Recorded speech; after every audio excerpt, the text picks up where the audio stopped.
إن الحمد لله نستعينه ونستغفره ونؤمن به ونتوكل عليه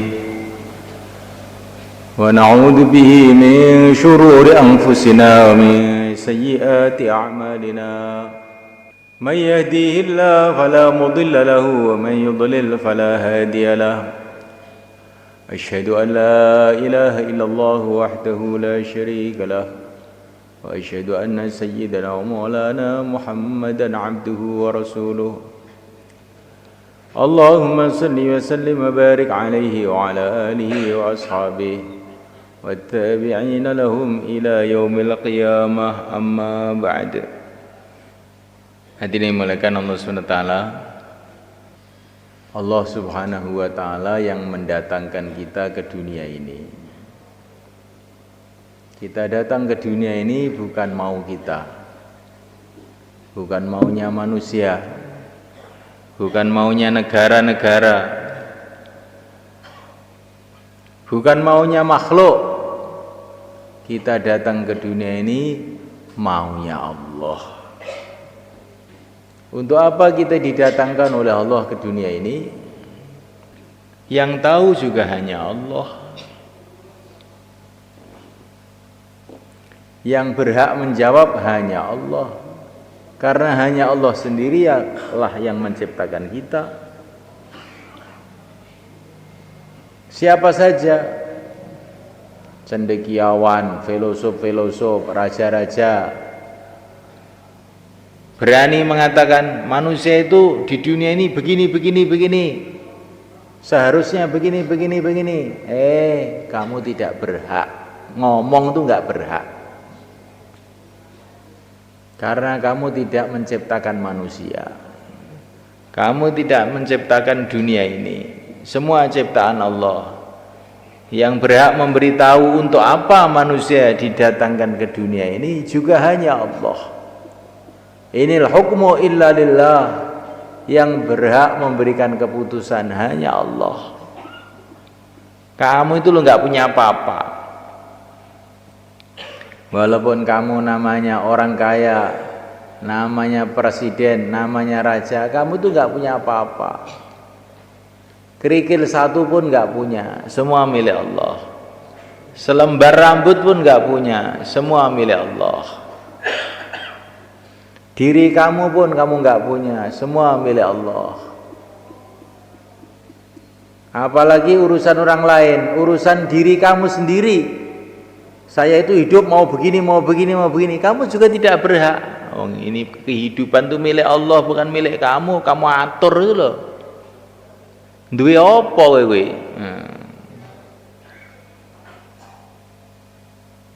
Kalaupun kita ini katanya punya tangan, itu pun milik Allah. Kalaupun punya kaki, itu pun milik Allah. Kalau punya mata, itu pun milik Allah. Ciptaan Allah. Dan Allah tidak pernah mengatakan, kepala kamu sudah saya berikan pada kamu. Tidak pernah. Tetap milik Allah 100%. Manusia tidak punya apa-apa. Raja-raja tidak punya apa-apa. Orang-orang kaya tidak punya apa-apa. Seluruh makhluk tidak punya apa-apa. Yang punya hanya Allah. Dan Allah Subhanahu wa Ta'ala telah memberitahu melalui nabinya, Nabi Agung Muhammad SAW, bahwa kita di dunia ini punya dua tanggung jawab.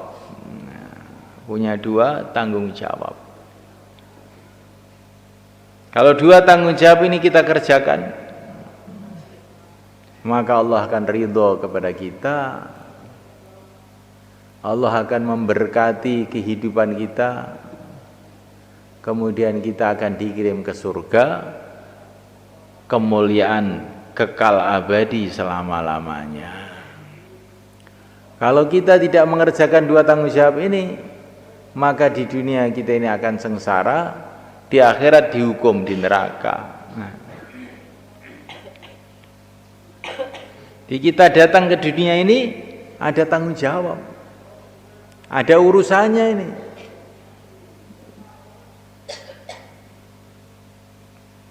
Ahasiban nasu ayyutraku sudah? Apakah mengira manusia itu akan dibiarkan hidup tanpa ada urusan? Ada urusannya.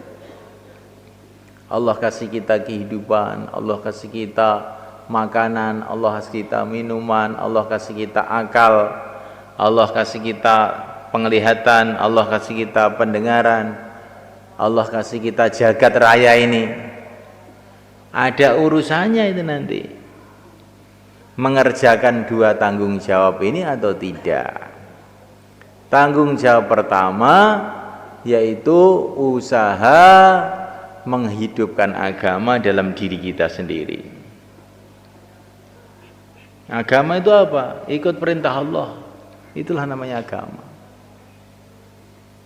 Bagaimana tangannya ikut perintah Allah, kakinya ikut perintah Allah, mulutnya ikut perintah Allah, matanya ikut perintah Allah. Itulah namanya agama.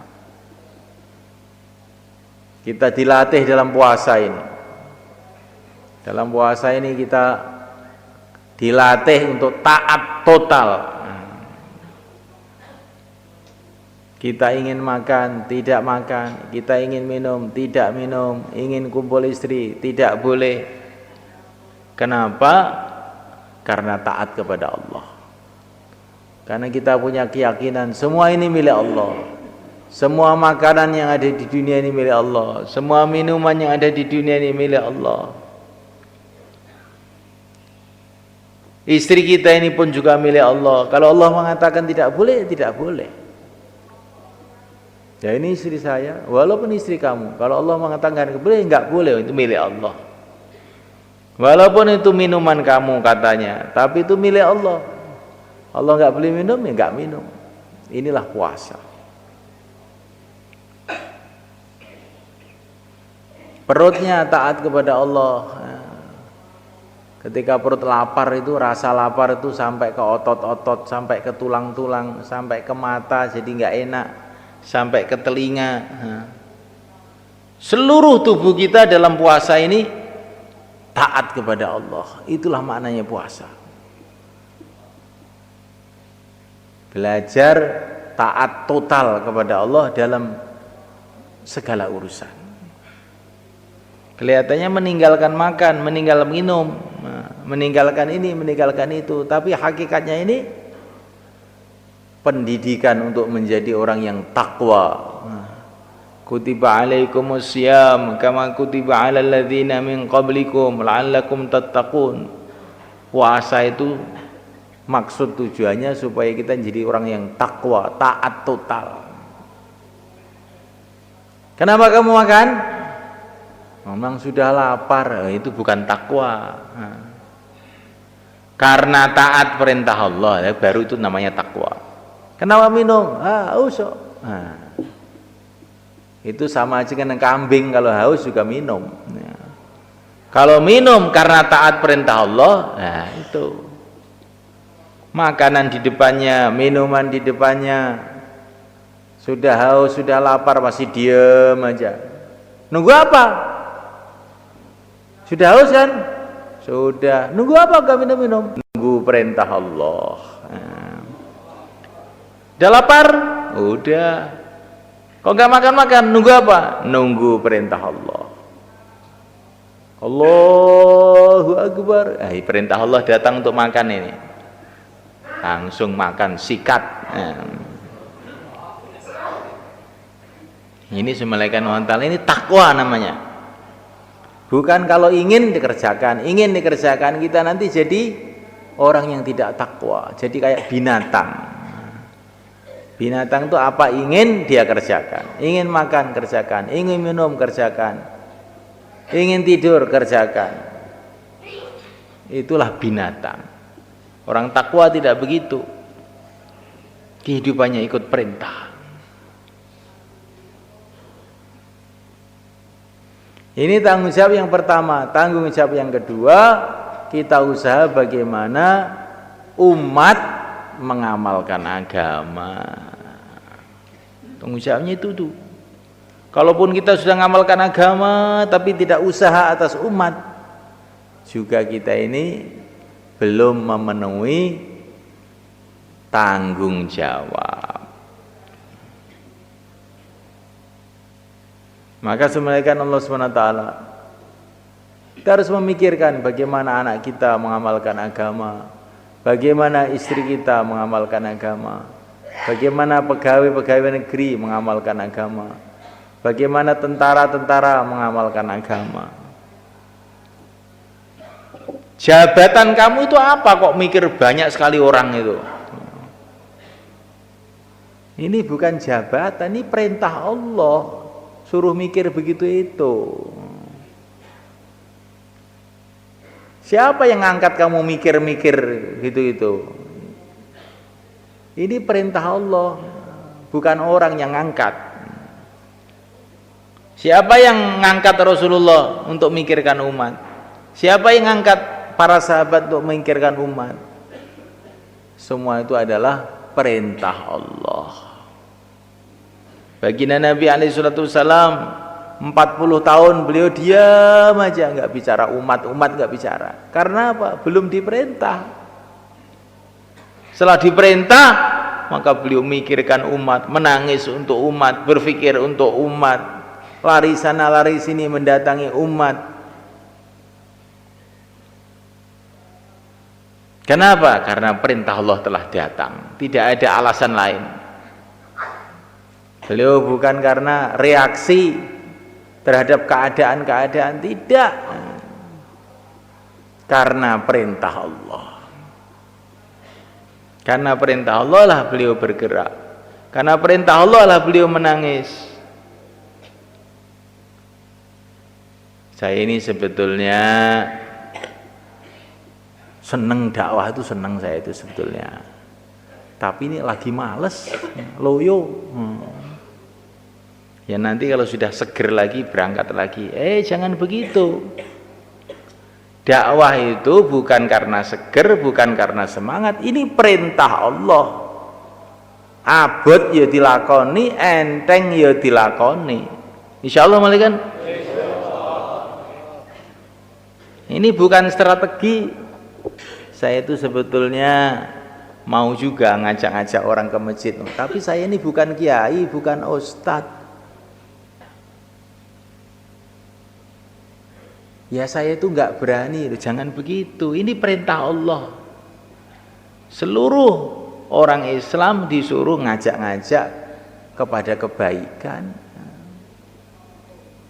Ini bukan karena kita kiai, bukan karena kita ustadz, karena ini perintah Allah. Begitulah para nabi, para rasul alaihissalam mengerjakan dakwah karena perintah Allah saja. Di saat dakwah itu dikerjakan hanya perintah Allah, hanya karena perintah Allah, maka barokahnya dakwah tampak. Maka baginda Nabi alaihissalam itu dakwah sendiri, nggak ada teman. Tetapi tidak ada kekuatan apapun di dunia yang bisa menghalang-halangi beliau. Jalan terus. Persia menentang, Romawi menentang, orang Arab menentang, jalan aja terus. Karena beliau ini adalah berjalan karena perintah Allah. Kalau orang itu sudah taat dengan perintah Allah, maka tidak ada kekuatan manapun yang bisa menghalang-halangi. Dulu di India, semalekan, ada seorang ulama. Kalau di sini ya Sunan Ampel begitu, zamannya sebelum itu.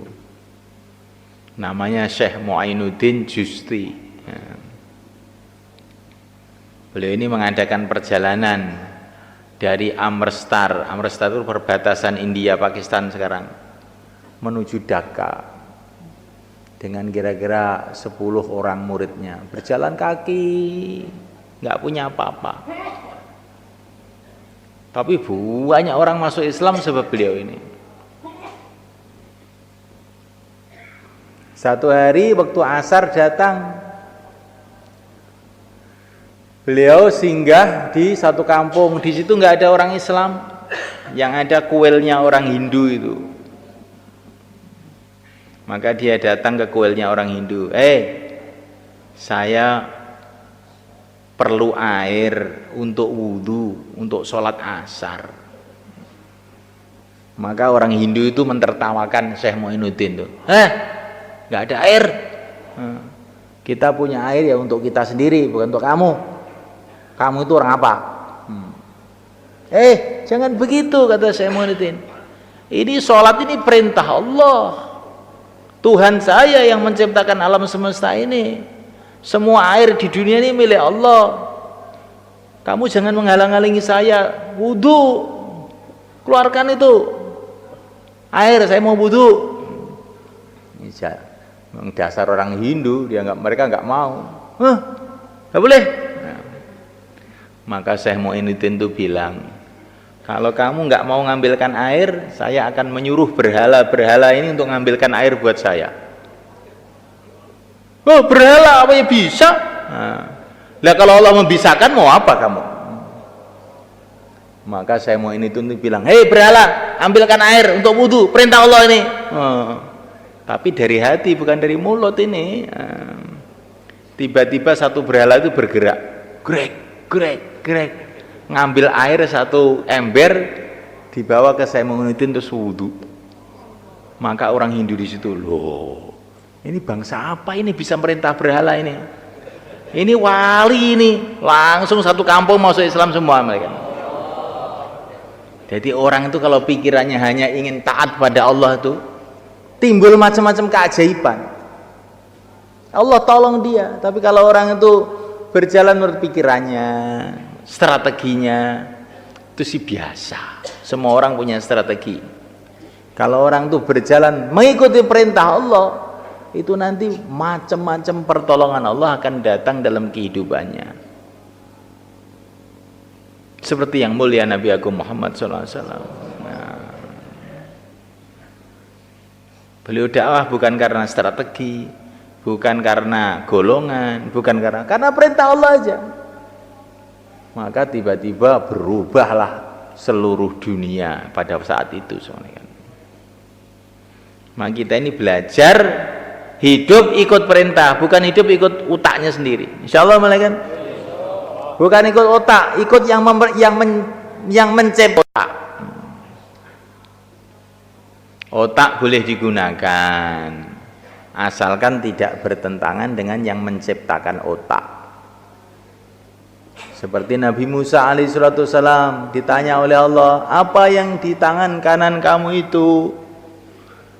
Ini tongkat, hai Tuhanku, yang aku gunakan untuk bersandaran dalam perjalanan, untuk mencari daun-daun buat kambingku dan macam-macam keperluan. Allah berfirman, alqiha ya Musa, buang tongkat kamu hai Musa. Tongkat dibuang oleh Nabi Musa. Maka tiba-tiba tongkatnya jadi ular gede banget. Maka Nabi Musa lari. Karena apa? Nabi Musa ingin memberikan pelajaran kepada kita. Otak boleh digunakan, perasaan boleh digunakan, asalkan nggak bertentangan dengan perintah Allah. Beliau melihat ular gede, beliau lari. Allah tidak menyalahkan Nabi Musa. Gunakan otak, gunakan pikiran. Ada bahaya ini, maka beliau lari. Tapi begitu datang perintah Allah, Musa, tangkap ular itu. Beliau tidak berpikir, ya nggak berani tuh ya Allah, nggak ada itu. Langsung tangkap gitu aja. Tiba-tiba jadi tongkat lagi. Otak digunakan selagi tidak bertentangan dengan perintah Allah, dengan agama. Tapi kalau sudah bertentangan dengan agama, otak dibuang. Ini sekarang datang perintah yang punya otak, yang menciptakan otak. Pegang ular, tahu-tahu nggak apa-apa, dari tongkat lagi. Ini pelajaran yang penting. Kita harus menjauhi dari bahaya-bahaya, menjauhi dari madorot-madorot. Selagi tidak bertentangan dengan agama. Kalau sudah bertentangan dengan agama, stop. Ngikuti senengnya mau kita boleh, asalkan nggak bertentangan dengan agama. Kalau bertentangan tidak.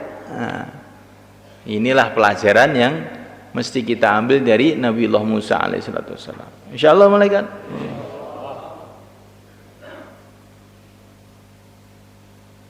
Maka satu hari diceritakan dalam hadits sahabat itu, di Madinah itu ada sistem bisnis perdagangan yang banyak mendatangkan keuntungan. Tapi tiba-tiba oleh Nabi dilarang. Nah, maka orang-orang Madinah itu datang kepada istri-istrinya, "Hai istriku, sistem bisnis kita ini sebetulnya sudah banyak mendatangkan keuntungan, tapi ini sekarang dilarang oleh Nabi. Ikut Nabi lebih untung," katanya suami-suaminya itu. Maka kita ikut Nabi, tinggalkan perdagangan yang dilarang oleh Nabi itu. Ini orang iman tuh begitu sebenarnya kan. Orang iman tuh begitu. Orang iman tuh bukan tidak punya otak. Nah, menggunakan otak, menggunakan strategi, menggunakan pikiran, tapi pakai batas selagi tidak bertentangan dengan perintah Allah. Kalau sudah bertentangan, tidak. Nah, ini ada batasnya. Demokrasi boleh, tapi kalau demokrasi bertentangan dengan agama, tidak. Insya Allah malaikat. Demokrasi itu lakunya di DPR. Nah, tapi kalau dengan Allah nggak ada demokrasi. Nah, kalau mau ke surga ini jalannya, kalau ke neraka ini jalannya. Ya ini sudah mufakat seluruh Indonesia mau jalan lewat jalan neraka. Monggo, silahkan. Jadi nggak ada demokrasi. Ya ini usulannya semua orang Indonesia itu sholat subuh itu jam 8 gitu loh. Biar sudah habis sarapan kan enak, nggak ngantuk gitu. Kamu kira dengan Tuhan demokrasi, nggak ada usulan-usulan. Kalau nggak mau ya ke neraka, titik. Nah, begitu semuanya kan. Kita harus paham, berpikir boleh, bikin strategi boleh, tapi kalau di depan Allah adanya sami'na wa ata'na, kami dengar, kami taat. Nggak ada usulan-usulan tuh kalau depan Allah. La ilaha illallah. Nah inilah Ramadan. Ramadan tanpa kita rasa, tahu-tahu sudah ini Ramadan ketiga, tahap ketiga, akhir Ramadan.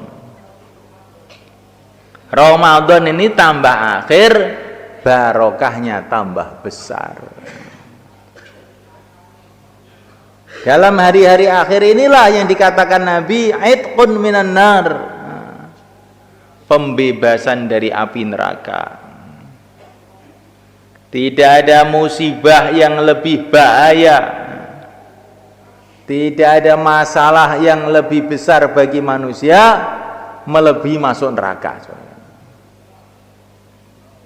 Kalaupun seluruh musibah yang ada di dunia ini dikumpulkan jadi satu, seluruh bahaya yang ada di dunia ini dikumpulkan jadi satu, bahayanya penyakit, bahayanya bom nuklir, bahayanya bom atom, bahayanya bom kimia, bahayanya kanker, bahayanya AIDS, bahayanya seluruh bahaya yang ada di dunia ini dikumpulkan jadi satu, seluruh kesusahan yang ada di dunia ini dikumpulkan jadi satu, dilipat gandakan jutaan kali, nggak ada apa-apanya dibandingkan bahayanya neraka.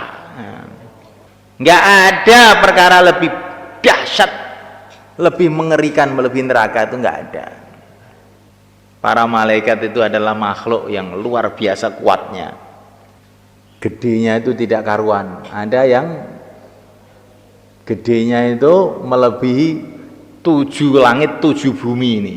Nah, gedenya itu kayak apa? Bumi itu kayak kelereng aja di depan mereka. Dan termasuk malaikat yang paling dahsyat, malaikat Malik. Tapi ketika Isra Mi'raj Nabi berjumpa dengan malaikat Malik itu diam aja. Padahal semua para malaikat itu menyambut gembira kedatangan Nabi itu. Tapi malaikat Malik itu diam aja. Kenapa itu? Satu malaikat ini diam aja.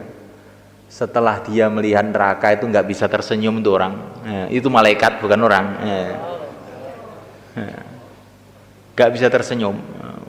Diam aja. Kita ini semua tahu keadaan neraka semua kan. Nggak akan bisa makan dengan tenang, nggak akan bisa minum dengan sedap, nggak akan bisa.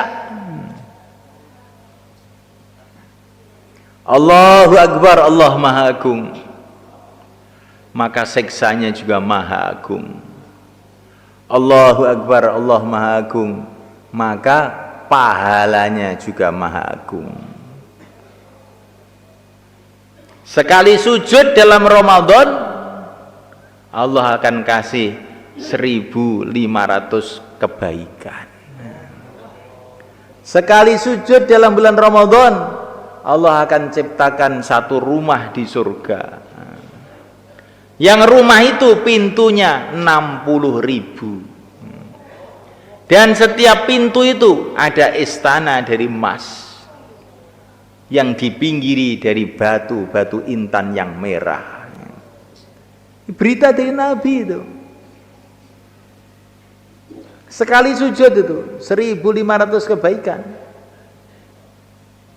Satu rumah yang pintunya 60.000 pintu. Setiap pintu itu loh.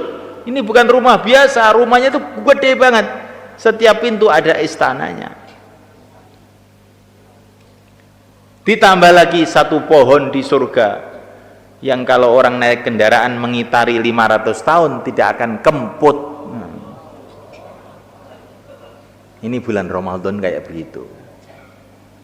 Jangan heran 7 petala langit, 7 petala bumi diciptakan oleh Allah dengan kun jadilah maka jadi. Triliun-triliun planet yang ada di angkasa itu diciptakan oleh Allah dengan kun jadilah maka jadi. Maka bagi Allah untuk memberikan pahala yang demikian itu mudah. Allah telah buka pahala-pahala ini dalam bulan Ramadan. Akhir Ramadan tambah lagi banyak pahala yang Allah siapkan. Maka kita perhatikan akhir Ramadan ini. Insyaallah malaikat. Ramadan akhir ini aitqun minan nar. Pembebasan dari api neraka. Kamu bayangkan kita ini umpama hidup di dunia ini sudah kembang kempis Senin Kemis loro-loronen melarat duit entek. Terus kita ini dikubur ternyata banyak dosanya juga. Sehingga kubur kita ini jadi tempat yang sangat menyusahkan. Di padang mahsyar 50.000 tahun kita dalam kesusahan karena dosanya terlalu banyak. Tiba-tiba setelah itu semua ada pengumuman, kamu bebas dari neraka karena kamu menjaga akhir Ramadan. Pelong, ya. Kayak apa gembira kita sebenarnya. Seolah-olah tidak pernah kita mengalami kesusahan. Alhamdulillahilladzi adhaba 'annal hazan inna rabbana laghafurun syakur. Susah-susah hilang semua. Alhamdulillah mlebu swarga. Ini kita bayangkan kan kita ini mau ke sana. Alangkah beruntungnya kalau di dunia ini kita juga sudah enak. Tinggalnya di masjid, taklim, ngamalkan agama, dikubur jadi pertamanan surga, di padang mahsyar dinaungi di bawah aras, berjumpa dengan Rasulullah dapat syafaatnya Rasulullah, masuk surga tanpa hisab. Itu nek tenggor enak itu. Saiki umpama gak enak wis, gak enak, tapi akhirnya bebas dari neraka, itu pun sudah enaknya tidak karu-karuan. Maka kalau kita ini tahu apa yang kita akan hadapi nanti di akhirat, Masya Allah, kita tidak akan bisa tidur akhir Ramadan ini. Stop semua tidur, males hilang. Akhir Ramadan ini nggak ada malas-malas lagi. Insyaallah malaikat. Apalagi akhir Ramadan ini ada malam namanya Lailatul Qadar. Yang barang siapa amal dalam Lailatul Qadar itu pahalanya seperti amal 80 tahun 1000 bulan. Innal hasanat yudhibna sayyiat. Kebaikan itu menghapus keburukan. Jadi amal 1000 bulan itu sama juga dengan amal 80 tahun. Ibaratnya kita ini 80 tahun itu banyak dosanya, maka akan terhapus dengan Lailatul Qadar itu. Karena ini sama dengan buat kebaikan 80 tahun. 80 tahun ini akan akan menghapus dosa-dosa kita seumur hidup ini malaikat. Kapan tuh Lailatul Qadar? Akhir Ramadan ini. Kok akhir Ramadan ini kita tidak sampai dapat Lailatul Qadar, tidur saja apalagi nonton televisi, naudzubillah. Kita nanti akan nangis jutaan tahun di akhirat menyesali keteledoran kita itu. Maka akhir Ramadan tuh nggak ada malas-malas itu. Iktikaf semua, insyaallah malaikat. Napa malih niki enten sanlat. Injing-injing niku enten sanlat. Anak-anak SMA mau datang ke sini ada 2.500 orang. Maka kita temani mereka supaya mereka jadi jariah kita ila yaumil qiyamah. Insyaallah malaikat. Sekarang orang-orang risau prihatin, kenapa pemerintah itu rusak, kenapa ini rusak, mana-mana rusak. Kerusakan umat sekarang ini adalah hasil keteledoran kita 30 tahun yang lalu. Anak-anak tidak kita bekali iman, tidak kita kenalkan kepada Allah dan Rasulnya, tidak kita kenalkan kepada negeri akhirat, sehingga berjalan menurut nafsunya, akhirnya bikin masalah di seluruh dunia. Kalau kita sekarang itu anak-anak SMA itu kita bekali iman, kita kenalkan kepada Allah, kita kenalkan kepada Rasulullah, kita kenalkan kepada negeri akhirat, akhirnya mereka berjalan baik, maka nanti diharapkan satu saat akan terjadi perbaikan-perbaikan di mana-mana di seluruh dunia. Insyaallah malaikat.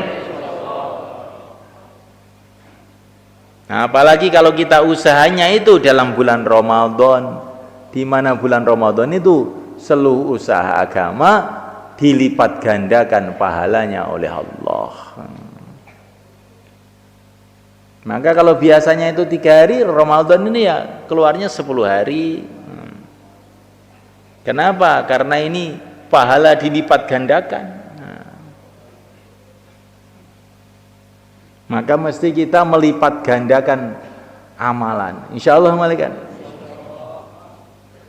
Hati malaikat Allah Ta'ala, apa yang kita cari dari dunia ini? Dunia ini sudah mau habis malaikat. Di dunia ini paling 60 tahun, 70 tahun. Itu kalau dihitung mulai lahir kita dulu. Kalau dihitung sekarang, lah sekarang sudah 50 tahun, tinggal sebentar lagi. Sekarang sudah 20 tahun, tinggal sebentar lagi. Maka jangan sampai kita ditipu oleh nafsu kita, bermalas-malas dalam akhir hidup ini. Kita cancut tali wondo, pandang negeri akhirat. Rasulullah sudah ada di sana menunggu kita. Para sahabat menunggu kita di sana. Para wali-wali Allah menunggu kita di sana. Neraka juga sudah siap. Surga sudah dibangun besar-besaran. Bidadari-bidadari sedang dihias. Istana-istana surga sedang disiapkan. Kita sibuk dengan dunia, alangkah ruginya kita ini. Kita sibuk dengan kemalasan kita, alangkah ruginya kita ini semalakan. Maka semalakan inilah waktunya kita habis-habisan memikirkan akhirat kita. Barang siapa yang menjadikan hidupnya seperti puasa, Allah SWT akan jadikan matinya seperti hari raya. Hari raya ketemu ayah, ketemu ibu, ketemu teman-teman. Kalau hari rayanya orang yang amal agama ini, ketemu para nabi, ketemu para rasul, ketemu para wali, masuk dalam surga. Hari rayanya bukan sehari 2 hari, hari raya selama-lamanya. Hari raya jutaan tahun, nggak ada puasa lagi. Maka apa itu nilainya kesenangan-kesenangan dunia itu? Dunia ini nggak bisa dinikmati betulan, nggak bisa. Makan 1 piring juga sudah penuh perut, 2 piring sudah nggak enak, 3 piring sakit. Tidur juga beberapa jam nggak kuat. Kita punya mobil Mercedes baru, oh seweneng, kamu naiki 3 hari 3 malam, kuat apa enggak nanti? Juga sudah nggak seneng, pegel budunge. Dunia ini diciptakan oleh Allah bukan untuk bersenang-senang. Nggak bisa bersenang, nggak bisa. Walaupun kita jadi raja, walaupun kita jadi presiden pun juga tidak akan gembira 100%, nggak bisa. Sebentar aja gembira, setelah susah lagi. Diangkat jadi presiden gembira, saya itu pensiun susah lagi. Gembira sebentar, capek, ngantuk, sama juga. Maka Nabi mengatakan, barang siapa yang pagi-pagi dalam keadaan aman di rumahnya, punya makanan untuk hari itu, sehat jasadnya, sama juga dengan dia ini dikasih dunia seisinya. Orang bikin pabrik, usaha ekonomi, ini. Maksudnya untuk apa? Untuk makan dah. Lah kalau kamu sudah bisa makan, sama aja dengan punya sawah 1 juta hektar. Kalaupun kamu punya sawah 1 juta hektar, makannya mau 10 piring? Enggak, ada 1 piring aja. Orang usaha, politik, negara, siapkan tentara, siapkan pasukan-pasukan, siapkan pesawat terbang yang canggih-canggih. Untuk apa? Untuk supaya aman. Nah kalau kamu itu sudah aman, walaupun nggak punya apa-apa, ya sama dengan punya 1 juta pasukan. Orang bangun rumah yang indah-indah, bangun ini, bangun itu, untuk apa? Supaya seneng. Kalau kamu sudah seneng, ngerti seneng itu letaknya di mana? Seneng itu dalam zikrullah. Kalau kamu sudah seneng, ya sama aja dengan kamu punya seluruh harta benda yang ada di dunia ini. Di dunia itu kalau kamu ingin bahagia itu jangan dunia yang diatur, hati ini harus diatur. Nah, kalau ingin bahagia di dunia ini jangan dunia yang diatur, hatinya yang diatur. Kalau yang kamu atur tuh dunianya, nggak akan pernah dapat, nggak akan pernah bisa puas. Tapi kalau hatinya yang diatur, hatinya dipenuhi dengan zikrullah, kehidupannya dipenuhi dengan cita-cita akhirat, nanti itu walaupun nggak punya apa-apa juga sudah bahagia aja. Nah, mulaikan Allah SWT. Untuk itu semulaikan tidak ada jalan yang lebih mudah untuk supaya kita bisa amal agama yang sungguh-sungguh melebihi kita ini menyiapkan waktu untuk itu. Maka akhir bulan ini, bulan yang mulia ini, yang mau keluar 4 bulan, 40 hari, untuk bagaimana hidup barokah, hidup siang malam taat kepada Allah, mengikuti sunnah Rasulullah, silakan berdiri ke selatan. Monggo, yang mau keluar 4 bulan, 40 hari, tambah masa, sisa masa, monggo ngidul se, Mbah, monggo. Termasuk sing badhe medal 10 dina Ramadan, termasuk sing ajeng ngancani sanlat, ngancani lare-lare SMA enjing-enjing, monggo ngidul sedanten, monggo. Sing badhe ngancani lare-lare SMA enjing-enjing, monggo ngidul nih, kalau ngidul kurang lebih 5 menit lagi waktu maghrib.